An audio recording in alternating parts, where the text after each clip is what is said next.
මේක තමයි මගේ ෆර්ස්ට් vlog එක. දැන් යන්න තමයි හදන්නේ.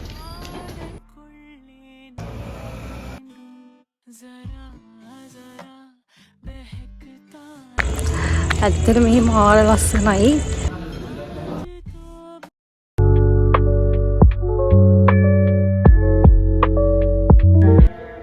මේක තමයි මගේ ෆර්ස්ට් vlog එක වෙන්නේ. ඇත්තටම නෑ vlog එකක් කරන්න කොහමද වීඩියෝස් කරන්නේ කියලා කිසිම අයිඩියා එකක් නෑ. මම හැබැයි අද යනවා ලස්සන තැනකට. මේ තැන ගොඩක් අය ගිහලා තියෙනවා දන්නවා. මම අද යන්නේ යාළුවෙක් එක්ක. ට්‍රේන් එකේ තමයි යන්නේ. අවුරුද්දක් තිස්සේද කොයිද මෙතෙන්ට යන්න ප්ලෑන් කරන්නේ. හැබැයි මේ අවුරුද්ද යන්න මගේ කිසිම අයිඩියා එකක්වත් ප්ලෑන් එකක්වත් තිබෙන්නේ නෑ. අද යනවා ඉතින් බලමු.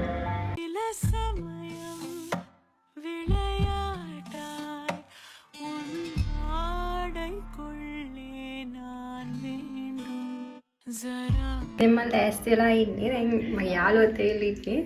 මේ අපි දැන් යන්න තමයි හදන්නේ. අපි දැන් ස්ටේෂන් එකට යන ගමන් තමයි.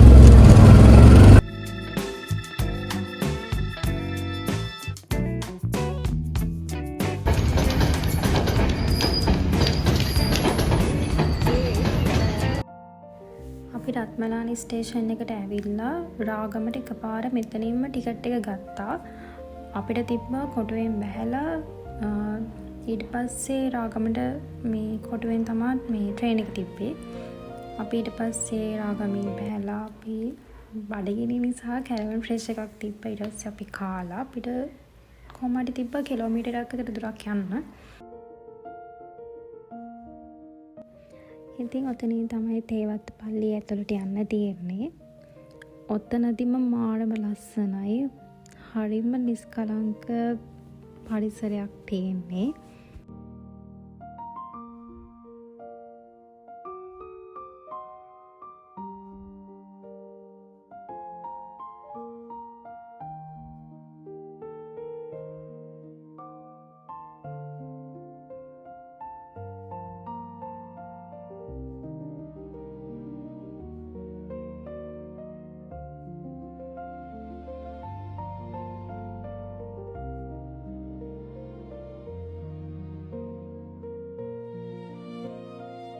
ඉතින් මං යන්න කලින් තේවත්ත පල්ලිය ගැන පොඩි විස්තර වගේකුත් හොයාගත්තා.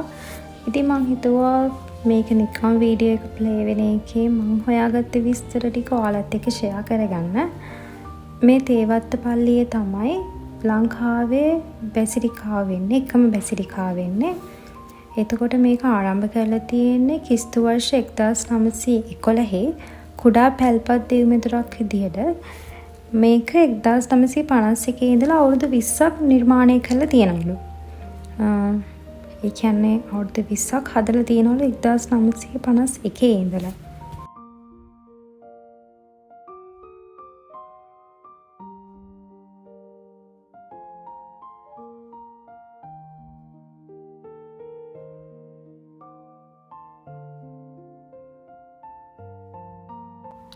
ඉතින් ඔයාලා මෙහි යන්න හිතාගෙන ඉන්නවා නම් ඇත්තට මිස් නොකර හැම තැනක්ම බලන්න. ඇත්තට අපිට නම් ගොඩක් දැන් මිස් වෙලා තියෙනවා. මේ අනිත් එක මෙතන බලන හැම තැනක්ම මාරම නිස්කලංකයි. මෙතන මේ පොඩි තියෙනවා මේ දේව මන්දිරයක්. ඒතන මාරම ලස්සනයි. ඒ කියන්නේ ඒක ගස් කොළන් වලින් වැහිලා වගේ තියෙන්නේ. ඔතන ඔය පේන ගුහාව තමයි ලෝර්ත ගුහාව කියලා කියන්නේ. ඒක මෑත කාලේ තමයි නිර්මාණය කරන්න අලන් තියෙන්නේ. ඒකේ වැඩ ඔක්කොම ඉවර කරලා 2018 වර්ෂයේදී තමයි මුල්ම දේව මෙහෙය පවත්වලා තියෙන්නේ.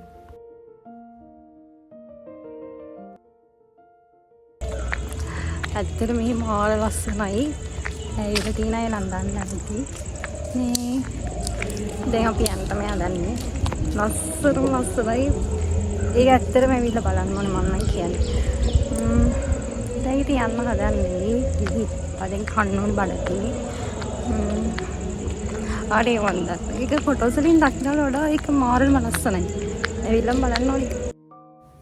අපිට ට්‍රේන් එකට වෙලා තියෙන නිසා අපි කන්න කියලා මේ රෙස්ටෝරන්ට් එකක් හරි අපි හොයාගෙන ගොඩාක් දුර ආවා. ඇවිදලා තමයි අපිට ඊට පස්සේ මේ රෙස්ටෝරන්ට් එක හම්බුනේ. ඊට පස්සේ අපි මේකට ගිහිල්ලා කාලා ඊට පස්සේ විනාඩි 5ක් විතර හිටියා. අපිට ට්‍රේන් එකට ගොඩක් වෙලා තිබ්බා. අපි ස්ටේෂන් එකට ඇවිල්ලා ටිකට් අරගත්තා. ඊට පස්සේ කිව්වා විනාඩි 15ක් විතර මේ ට්‍රේන් එක පරක්කු වෙනවා කියලා. ඊට පස්සේ ඉතින් ඉඳගෙන හිටියා. ඇත්තටම මහන්සි කකුල් දෙක රිදෙනවා ඇවිදලම. මම මේ vlog එක මෙතනින් එන්ඩ් කරන්න තමයි හදන්නේ. මගේ ෆස්ට් vlog එක ගැන මොකද හිතෙන්නේ කියලා ඔයාලට හිතෙන විදියට චූටි කමෙන්ට් එකක් දාගෙන යන්න. ඉතින් ඉවර වෙනකම් බලපු හැමෝටම thank you. Bye.